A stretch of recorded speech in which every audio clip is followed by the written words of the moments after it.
Մենք գտնվում ենք Քարահունջում եւ պատական չի, որ այսօր ենք գտնվում Քարահունջում։ Այսօր հունիսի 22-ն է եւ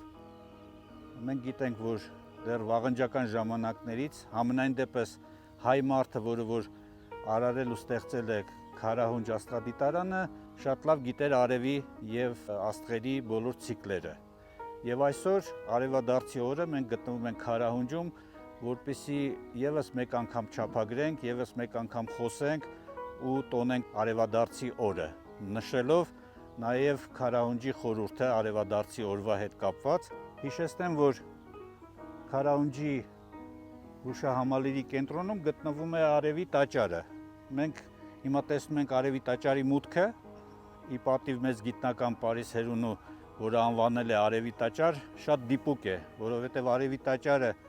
ունենալով հստակ ուղղանկյուն հատակագիծ ուղղված է հստակ արևադարձի կետին։ Մեր դիմացը տաճարի ուղիղ առանցքով ընկնում է Իշխանասարը,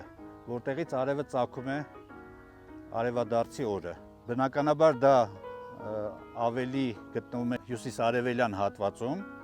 արևելքից մի փոքր դեպի հյուսիս շեղված ուղղությամբ, որովհետև դա արևի մաքսիմալ պիկի ծագման կետն է, որից հետո արևը շրջադարձ է կատարում եւ հետ է նահանջում։ Այդ տեսակետից տաճարը ունեցել է իր կարևոր խորհուրդը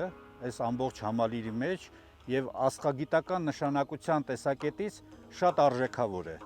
Մնում է բացահայտենք նրա առավել թաքնված եւ առավել հետաքրքիր